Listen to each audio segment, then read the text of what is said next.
बंदा नाचीज ने मिर्जा जहन्नमी के खिलाफ फतवा दिया और मुतालबा किया कि 295 के तहत उस पर FIR दर्ज की जाए और अल्लाह के फजल से दर्ज हो गई। इस पर कुछ लोगों को बड़ी एलर्जी है क्योंकि इतना बड़ा काम हुआ है कि शैतान चीखे मार रहा, तो जब वो चीखे मारे तो चेले उसकी क्यों ना मारे। तो एक कराची का है, अभी मैंने रास्ते में वो सुना, वो जिसने कहा था कि माज़अल्लाह कुरान में कुछ गलतियां रह गई हैं और हमने नबीउल उम्मी कॉन्फ्रेंस मुनक्किद की ईवान इकबाल में, तो वो कह रहा था कि एक मौलवी साहब ने वो जेलमी के खिलाफ फतवा दिया है और हम उससे इत्तेफाक नहीं करते क्योंकि उन्होंने फतवा दिया है कि उसे कत्ल कर दो, उसको मार दो, उसको ये कर दो, उसको वो कर दो। तो मैं कहता हूं ये लोग किस कदर खाइन हैं। हमने उसका जुर्म बयान किया और वो आलमी दीन की ड्यूटी है, आम बंदा बयान नहीं कर सकता। और हमने मुतालबा हुकूमत से किया, हमने अपने किसी जत्थे को नहीं कहा कि जाओ उसको पकड़ के जला दो। हुकूमत से मुतालबा किया कि उस पर FIR दर्ज करो और वो भी 295C, जिसका मतलब सजाए मौत है।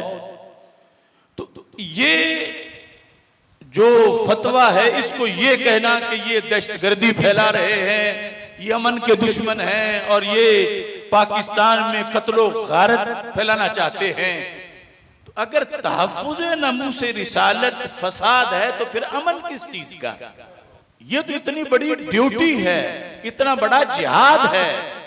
हमारे आका अलैहिस्सलातु वस्सलाम का फरमान है कि जब वो जमाना आ जाएगा सुब्ब असहाबी कि माज़अल्लाह मेरे सहाबा को गालियां दी जा रही होंगी, फलयुज़हिरिल आलिमु इल्महु, फरमाया उस वक्त आलिम दीन अपने इल्म का इजहार करे, खामोश ना रहे, इजहार करे। फरमाया अगर वो चुप कर गया फलैहि लानतुल्लाह वल मलाइका वन नास अजमाइन, ये दो हदीसों का मजमून है।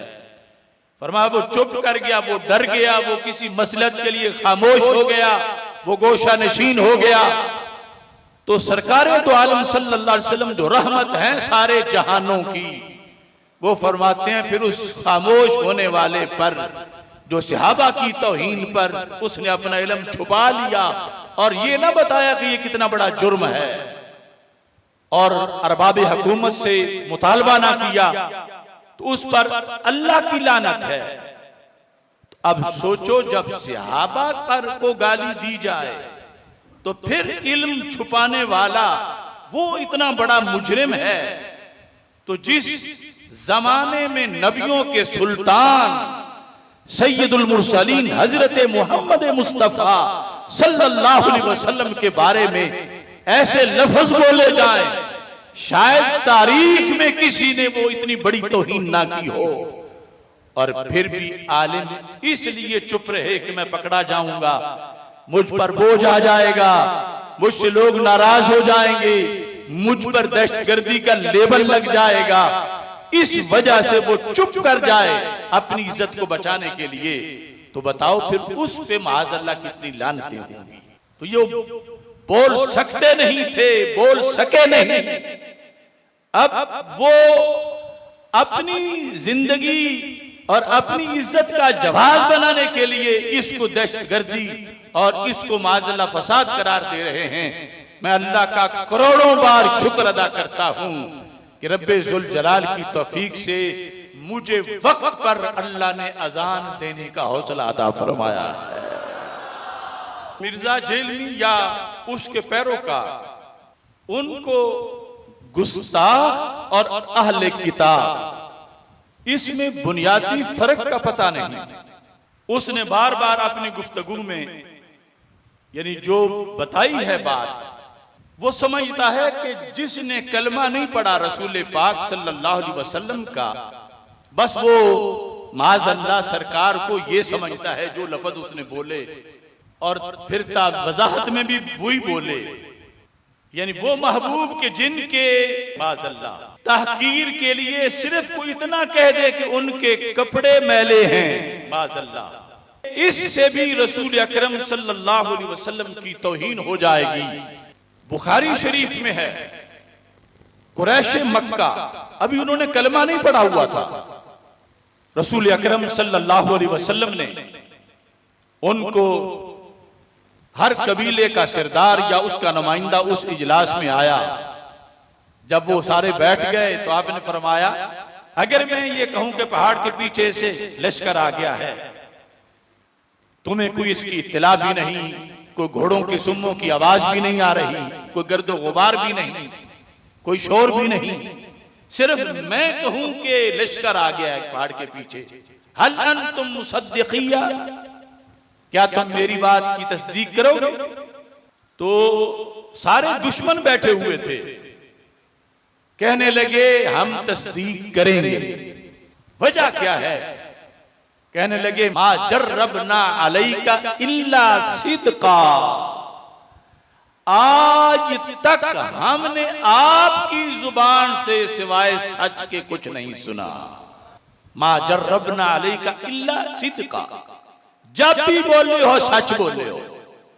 अब वो मुशरिक भी थे और सरकार को सच्चा भी मान रहे थे, और आज माज़अल्लाह ये कभी दज्जाल के लफ्ज बोलता है, माज़अल्लाह कभी कज़्ज़ाब के लफ्ज बोलता है कि चूंकि वो कलमा नहीं पढ़े हुए थे लिहाजा वो सरकार को ये मान रहे थे माज़अल्लाह, जबकि हमें बुखारी से पता चलता है कि कलमा ना पढ़ने वाले तो सादिक भी मान रहे थे, अमीन भी मान रहे थे। यानी काफिर होने का जो जुर्म है, दायमी अजाब है जहन्नम का, वो तो यकीनन है, लेकिन ये जरूरी नहीं कि जो भी काफिर हो वो गुस्ताख भी हो। ऐसा हो सकता है कि काफिर तो हो मगर गुस्ताख ना हो। हाँ, जो भी सरकार दो आलम सल्लल्लाहु अलैहि वसल्लम को गाली देता है वो अगरचे पहले मोमिन था फिर काफिर हो जाता है, गुस्ताखी के बाद अगर पहले मोमिन था तो काफिर हो जाता है। लेकिन जो भी काफिर है जरूरी नहीं वो गुस्ताख हो, कभी वो गुस्ताख हो सकता है, कभी गुस्ताख नहीं होगा। यानी सिर्फ इनकार, इसको गुस्ताखी नहीं कहा जाएगा। जब उसने अहले किताब और यहां तक कि माज़अल्लाह वो कहने लगा कि इतना बड़ा उसने ये जुमला बोला रसूल अकरम सल्लल्लाहु अलैहि वसल्लम की जाते गिरामी के लिहाज से, कहता है कि 2 अरब क्रिश्चियन इन्हें, यानी रसूल अकरम सल्लल्लाहु अलैहि वसल्लम को माज़अल्लाह सुम्मा माज़अल्लाह इन्हें दज्जाल कहते हैं। 2 अरब क्रिश्चियन, इसने कहां उनकी हाजिरी लगाई, कहां उनसे ये लफ्ज सुना और किस सबूत पर इसने बोला? यानी पूरी तारीख के अंदर किसी क्रिश्चियन की तरफ से किसी दौर में ऐसा कोई जुमला रिकॉर्ड में नहीं। अगर कोई बोलता तो ये तौहीन थी, उस वक्त उसका अहले किताब होना ना दिखा जाता, क्योंकि ये जुमला मुसलमान भी बोले तो वो काफिर हो जाता है, और सिर्फ काफिर नहीं होता, मुबाह दम हो जाता है, और उसकी सजा जो है वो सजाए मौत। तो इस बुनियाद पर बुखारी शरीफ के अंदर रसूल अकरम सल्लल्लाहु अलैहि वसल्लम के बयान करता जो फरामीन हैं, मिसाल के तौर पर हदीस नंबर 4037 है, बाबो कत्ले काब इब्न अशरफ, जो यहूदियों का सरदार था, उसके कत्ल का बाब। अब अगर हर यहूदी ही, हर क्रिश्चियन ही, हर अहले किताब ही माज़अल्लाह ये अकीदा रखता है जो मिर्जा जहनवी ने बयान किया, तो फिर तो जो भी यहूदी उस सरजमी में मिलता उसका सर उतारा जाता। लेकिन रसूल अकरम सल्लल्लाहु अलैहि वसल्लम ने यहूद को पनाह दी है, मगर जिसने तौहीन की है उसका सर उतारा है। अब काब बिन अशरफ के लिए हजरत जाबिर रज़ी अल्लाह तआला अन्हु कहते हैं कि रसूल अल्लाह सल्लल्लाहु अलैहि वसल्लम ने फरमाया, मन ले काब बिन अशरफ, मन का मतलब है किसकी तैयारी है कि काब बिन अशरफ को कत्ल करा है, क्यों कत्ल करे? यहूदियों ने की वजह से? फरमाया नहीं, इन्नहु कद आज़ल्लाह व रसूला, उसने अल्लाह की भी तौहीन की है, अल्लाह के रसूल अलैहिस्सलाम की भी तौहीन की है। क्योंकि वो रसूल पाक सल्लल्लाहु अलैहि वसल्लम की हजब करता था। उम्मत तो सरकार की नातें पढ़ती है, तो वो शेरों की शक्ल में सरकार की तनकीद करता था, मुख्तलिफ माज़अल्लाह ऐबों की निस्बत सरकार की तरफ करता था। तो ये सबब बना। अगर हर यहूदी इस बात का कायल होता तो सहाबा के जीते हुए कोई यहूदी जिंदा कैसे रह सकता था? जिन्होंने सरकार के बारे में मामूली सा लफ्ज किसी ने बोला तो उसका सर उतारा। तो अहले किताब के साथ जब कोई गुस्ताख बनता है उस वक्त पहले तो ठीक है, उनका जुर्म यह है कि वो सरकार की रिसालत के मुनकिर है, और यह जुर्म भी छोटा नहीं, लेकिन इसकी सजा जहन्नम है। लेकिन ये जो सजा गुस्ताखी की है और तौहीन रिसालत की है, ये कुफर के साथ जब वो ऐसा कोई काम करता है तो इस पर फिर उसको ये सजा दी जाती है। जबकि मिर्जा जहन्नमी अहले किताब होने और गुस्ताख होने को दरमियान निस्बत मुसावात की कायम कर रहा है कि जो भी अहले किताब होगा वही गुस्ताख होगा, यानी उसका ये अकीदा होगा कि वो माज़अल्लाह हमारे आका अलैहिस्सलाम के बारे में सुम्मा माज़अल्लाह दज्जाल या कज़्ज़ाब का अकीदा रखता हो। तो ये इसकी वो घिनौनी सोच है, गुस्ताखाना। अब देखिए सुनन अबी दाऊद में 4353 नंबर हदीस है।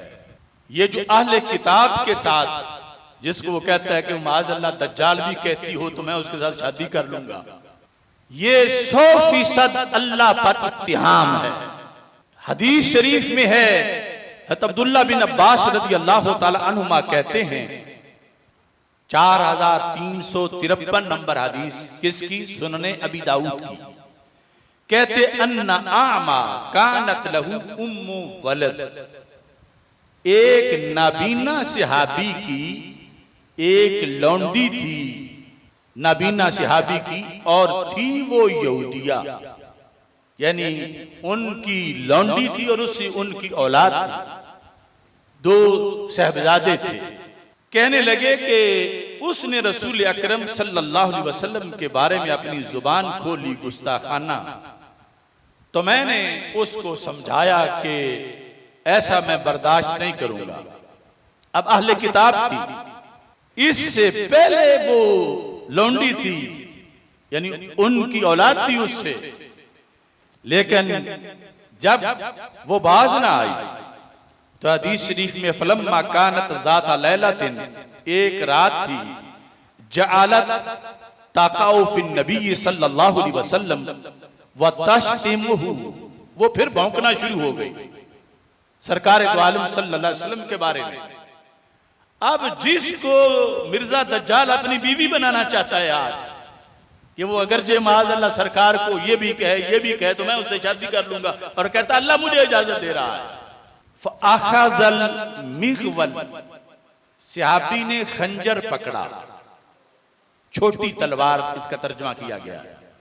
फ़वादअहु फ़ी बत्निहा, उसके पेट में रखा, यानी फाला पेट में और दस्ती ऊपर थी। वत्तका अलैहा, ऊपर जो दस्ती थी उस पर अपना पूरा बोझ डाला। फ़क़तलहा, तो उस अपने बच्चों की मां को ही कत्ल कर दिया। अहले किताब पहले थी, अब वो गुस्ताखा थी। तो गुस्ताखी अहले किताब जब गुस्ताखी करे, जब कलमे का एतबार नहीं होता तो अहले किताब का क्या एतबार होगा? उसने जिस वक्त गुस्ताखी की, सहाबी ने खुद मार दी। जब ऐसा किया तो इस दौरान जब मार रहा था, फवाका बैना रिजलैहा तिफलुन, तो बच्चों में से एक बच्चा भी टांगों में दरमियान में आप गिरा। और उनकी मां वो जो गुस्ताखी करने वाली थी खून में लथपथ हो गई। फलम्मा अस्बहा, सुबह हुई, ज़ुकिरा ज़ालिका लिन्नबी सल्लल्लाहु अलैहि वसल्लम, तो ये बात रसूल पाक सल्लल्लाहु अलैहि वसल्लम के पास सहाबा ने पहुंचा दी कि फलां नाबीने ने रात अपनी बीवी मार दी है, उसे कत्ल किया है। फजमा अन्नास, तो रसूल अकरम सल्लल्लाहु अलैहि वसल्लम ने सहाबा को इकट्ठा कर लिया और उस शख्स को भी बुला लिया जिसका केस था, यानी वो नाबीना सहाबी। फकामल आमा यतखत्तन नास व यतज़लज़ल, वो जब बुलाया सरकार दो आलम सल्लल्लाहु अलैहि वसल्लम ने तो उठ के खड़े हुए, तो कांप रहे थे लोगों के दरमियान गुजरते हुए। हत्ता क़अदा बैना यदै नबी सल्लल्लाहु अलैहि वसल्लम, यहाँ तक कि रसूल अकरम सल्लल्लाहु अलैहि वसल्लम के सामने आकर वो बैठ गया। वो बैठ गए वो सहाबी, तो कहा या रसूल अल्लाह सल्लल्लाहु अलैहि वसल्लम आना साहिबुहा, बिल्कुल मैं ही उसका कातिल हूं। क्यों कत्ल किया? कानत तश्तिमु का, महबूब वो आपको गालियां देती थी, मगर जो मिर्जा ने बोली इस लेवल की गाली नहीं थी कोई। फरमा वो आपको गाली देती थी, बताका और फी का, तुम्हारे बारे में मुंह डालती थी, जो पंजाबी जाने मुंह गद्दी आई, ताका ओ फी का। तो फिर कहा मैंने रोका भी, वो रुकी नहीं, हालांकि कहते हैं कि उसके साथ मेरा प्यार बड़ा था। ली मिनहा इब्नाने मिसलल लुअतैन, मेरे दो लालों जैसे बेटे हैं उससे, यानी बड़े खूबसूरत, और मुझे आम कैसे बर्दाश्त हो सकता था कि उन बेटों की मां मैं कत्ल कर देता, लेकिन मोहम्मद हैं मताए आलमे ईजाद से प्यारे, पिदर मादर बरादर जानो माल औलाद से प्यारे। वकानत बीर रफीकतन, कहा वो मेरे लिए तो बड़ी वफादार थी और नरम रवैया रखती थी। फलम्मा कानल बारिहा, बस गुज़श्ता रात ऐसा हुआ, जअलत तश्तिमु का, महबूब उसने आपको गालियां देना शुरू कर दी। वताका ओफी का, फअखज़तुल मिग़वाला फवदातहु फी बतनिहा, मैंने खंजर निकाला उसके पेट में, उसको चुभोया, और वत्तकातु अलैहा, ऊपर मैंने अपना सारा बोझ डाला, हत्ता क़तलतुहा, यहां तक कि मैंने कत्ल कर दिया। ये सहाबा के सामने सबसे बड़ी अदालत में रसूल पाक सल्लल्लाहु अलैहि वसल्लम के सामने एक सहाबी जिसने अहले किताब यानी यहूदिया को इस पेश पे कत्ल किया कि उसने मेरे महबूब अलैहिस्सलाम को गाली क्यों दी है। अब सबसे बड़ी अदालत इंसाफ रसूल अकरम सल्लल्लाहु अलैहि वसल्लम, जो हर एक के हुकूक के मुहाफिज हैं, और यहां तक फरमाया कि जिसने जिम्मी को थप्पड़ मारा, अना हजीजुहु यौमल क़ियामा, क़यामत के दिन उसकी तरफ से मैं उसका केस लड़ूंगा कि इस पर जुल्म क्यों हुआ। अब यहूदिया कत्ल हो चुकी, लेकिन बेस क्या थी? तौहीन रिसालत। अब उसके जिम्मिया होने या उम्मे वलद होने या अहले किताब होने का कोई लिहाज नहीं रखा गया, बल्कि नबी अकरम सल्लल्लाहु अलैहि वसल्लम ने सारे सहाबा को फरमाया, अला इशहदू, खबरदार, ध्यान से सारे गवाह हो जाओ, इन्ना दमहा हद्रुन, उसका खून जाया चला गया, वो कुत्ते की मौत मर गई। यानी वैसे तो इंसान का खून महफूज है, जो सिर्फ कान काटे उस पर भी उस पे दियत है और बड़ी सख्त सजाएं हैं, लेकिन फरमाया यहां इस नाबीना सहाबी पर ना कोड़ा लगेगा, ना कैद होगी, ना झिड़की मिलेगी, इसे कुछ भी नहीं कहा जाएगा, उसका खून जाया चला गया। वो जो सूरह मायदा की 5वीं आयत का हवाला दे रहा है, तो अव्वलीन अहकाम तो उस वक्त ही जारी हुए, तो अगर ये गाली देने वाली सहाबा की तलवार से जिनके मफाद भी वाबस्ता थे नहीं बच सकी, तो माज़अल्लाह कोई कज़्ज़ाब दज्जाल कहने वाला कैसे बच सकता था। तो वो अगरचे कलमा पढ़ने के मुनकिर थे, लेकिन ये उन पर लाजिम किया गया कि अगर मामूली सी भी तौहीन होगी अहद खत्म हो जाएगा, फिर वो मुबाहुद्दम हो जाएंगे। और ऐसे ही हदीस नंबर 4354 है इसी सुनन अबी दाऊद के अंदर, अन अली रज़ियल्लाहु ताला अन्हु अन्ना यहूदियतन तश्तमुन नबिय्य सल्लल्लाहु अलैहि वसल्लम, ये दूसरी हदीस है। हजरत मौला अली रज़ियल्लाहु ताला अन्हु कहते हैं कि एक यहूदिया रसूल अकरम सल्लल्लाहु अलैहि वसल्लम को गालियां देती थी, व तकाओ फीहे, और इधर मुंह डालती थी। फखाना कहा रजुलन, तो रियाश के रसूल पहुंच गया, क्या किया, गला दबा के उसको मार दिया। फखाना कहा रजुलन हत्ता मातत, इतना गला दबाया कि वो मर गई। फअब्तला रसूलुल्लाह सल्लल्लाहु अलैहि वसल्लम दामाहा, तो सरकार ने उसका खून भी बातिल करार दिया कि ना उसके बदले मारने वाले को कत्ल किया जाएगा किसास में, ना इस पर दियत होगी, ना इसको कोड़े लगेंगे, ना इसे कैद में डाला जाएगा। ये रसूल अकरम सल्लल्लाहु अलैहि वसल्लम का फैसला था।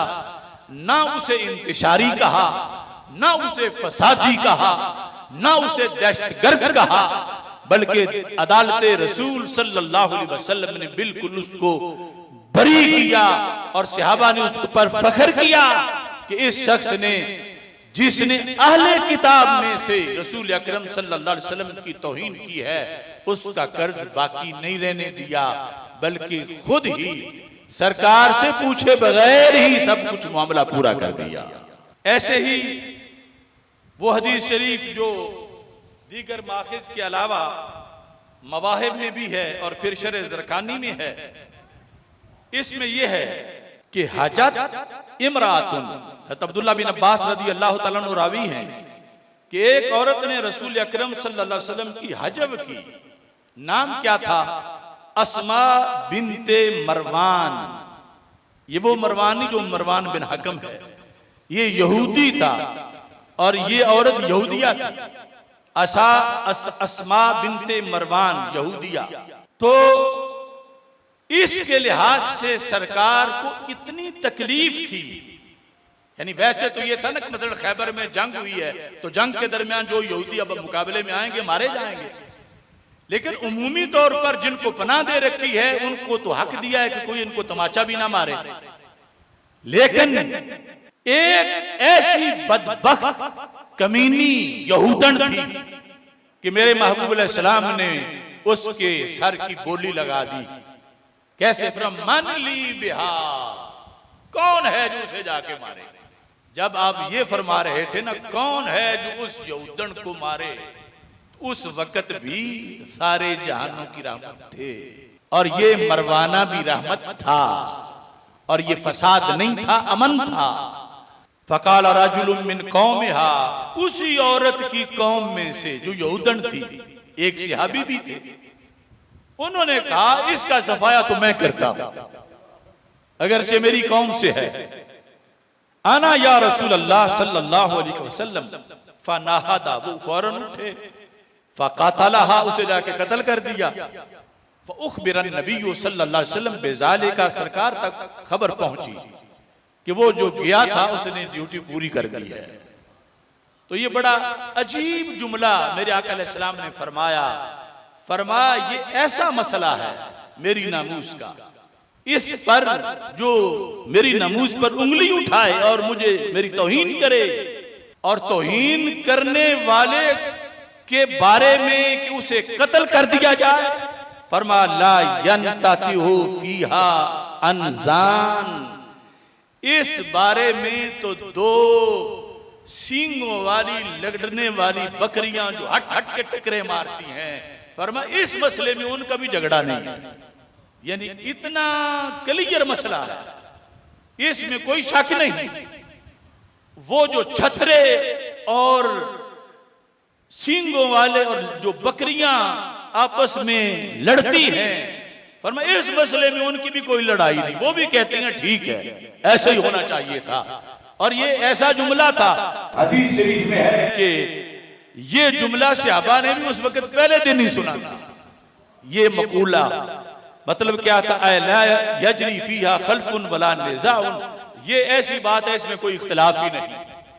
आज के गामदी जैसे दो दानिशवर हैं, उस वक्त की उन बकरियों के दिमाग से भी नीचे के डंगर हैं कि जिनके बारे में फरमाया था सरकार ने, उनमें भी इस मसले में कोई इख्तिलाफ नहीं। वो भी मुत्तफिक हैं कि ऐसी के साथ यही होना चाहिए जो सरकार दो आलम सल्लल्लाहु अलैहि वसल्लम ने फरमाया। तो लिहाजा एक तो बुनियादी चीज ये है इस मामले को समझने के लिए कि उसने जो पूरी क्रिश्चियन की तादाद है या यहूद की तादाद है, उन सब को माअज़ल्लाह रसूल अकरम सल्लल्लाहु अलैहि वसल्लम के बारे में ये लफ्ज बोलने वाला करार दिया, जबकि ऐसा हरगिज नहीं है। तो जब जो उसने गाली उनके हवाले से सरकार की तरफ मंसूब की, जब वो निकाल ले रही तो फिर इसकी तरफ से होगी, और जब इसकी तरफ से होगी तो फिर इस पर सवाए सजाए मौत के और कोई सजा नहीं है। और वो सजा हुक्मरानों ने देनी है, जो कानूनी मराहिल हैं वो पूरे करेंगे। और जिस तरह के FIR उसकी कट गई, अगर ना कटती तो फिर दूसरे कई रास्ते फिर लोग इसका अपने खुद बनाता रहता है। लेकिन ये हुक्मरानों की खुशबख्ती है कि उन्होंने इस तपश को महसूस किया और उसके बारे में FIR काटी। अब इसके लिहाज से हमारे फतवे के अंदर एक जुमला ये है कि अगर क्रिश्चियन में से बतौरे फर्ज माज़अल्लाह कोई ऐसी गुस्ताखी कर भी रहा हो, पहले तो है कि किसी ने की नहीं, आज तक कोई रिकॉर्ड में नहीं किसी जमाने के अंदर उनमें से किसी ने ये लफ्ज बोले हों, आ गया बतौरे फर्ज। इस पर कुछ लोगों को तशवीश है कि बतौरे फर्ज माज़अल्लाह कोई ऐसी गुस्ताखी कर भी रहा हो तो किसी मुसलमान के लिए फिर भी जायज नहीं कि वो उसको अपनी तरफ से बयान करे, उसको अपनी तरफ से बयान करे या किसी शरई मसला की वजाहत में इस गुस्ताखी को कोट करे। मसला है उसको मुस्तदल बनाए, उससे इस्तिदलाल करे, उससे कोई शरई मसला साबित करे। और अगर ऐसा करेगा मुसलमान, उस गाली वाली बात को अपनी तरफ से अपने मसले में दलील बनाएगा, तो फिर समझा जाएगा कि वो इस गाली को हलाल समझता है, इसलिए वो शरई मसले में उसको दलील बना रहा है। और जो सब्बे नबी सल्लल्लाहु अलैहि वसल्लम को हलाल समझे या जायज समझे, तो वो इस समझने से ही काफिर हो जाता है और गुस्ताख बनता है। तो इस बुनियाद पर ये जो मशहूर है, मैंने आखिर में लिखा भी है, नकले कुफर कुफर न बाशत, इसको समझने की जरूरत है। नकले कुफर कुफर न बाशत ये उस वक्त है कि जब किसी के कुफ्र या जुमले को हिकायत किया जाए, उस पर रद्द करने के लिए, उसके इनकार करने के लिए, उसको डैमेज करने के लिए, तो अब नकले कुफर कुफर न बाशत। और अगर कोई किसी के गुस्ताखाना जुमले को नकल कर रहा है अपने किसी शरई मसले की दलील बनाने के लिए, तो अब उसको उस जुमरे में नहीं आएगा कि नकले कुफर कुफर न बाशत। अब न बाशत नहीं होगा बल्कि बाशत होगा। तो यहां पर सूरत हाल जो है वो ये है, उसने कहा, कहता है माज़अल्लाह सुम्मा माज़अल्लाह, ये लफ्ज बोलने पड़ रहे हैं, जो औरत मेरे नबी को दज्जाल समझती है, माज़अल्लाह, ये अपनी तरफ से अब कह रहा है, मेरे नबी को जो दज्जाल समझती है और अल्लाह मुझे इजाजत दे रहा है कि मैं उनकी औरतों से, तुम उनकी औरतों से निकाह कर सकते हो। किस बुनियाद पर? कहता है सूरा अल माइदा की आयत नंबर 5, इसके जरिए और फिर एक इंटरव्यू के अंदर कहता है, लेकिन मुझे कुरान इजाजत दे रहा है कि मैं उसकी क्रिश्चियन की औरत के साथ शादी कर सकता हूं अगर वो किसी क्रिश्चियन की बेटी है, यानी जो कह ये रही है कि माज़अल्लाह सरकार के बारे में वो लफ्ज गुस्ताखाना बोलने वाली है। तो इसके साथ और भी वो उसका क्लिप मौजूद है कि जिसमें उसने कहा सिर्फ वो दज्जाल और कज़्ज़ाब माज़अल्लाह समझते ही नहीं, कहते भी हैं। तो ये सूरत हाल में वो कहता है सूरह मायदा में मुझे अल्लाह इजाजत दे रहा है किस चीज की, कि जो औरत क्रिश्चियन हो और ये बकवास करती हो तो मैं उसके साथ शादी कर लूं। तो जो आयत करीमा है वल मुहसनातु मिनल्लज़ीना ऊतुल किताबा मिन क़ब्लिकुम, इसमें 14 सदियों में जब से कुरान उतरा आज तक एक मुफस्सिर का भी कौल नहीं है कि अहले किताब में से जो शादी की इजाजत दी जा रही है वो ऐसी औरत के साथ भी हो जो सरकार की गुस्ताख भी हो, सरकार को माज़अल्लाह कज़्ज़ाब कहती हो, दज्जाल कहती हो।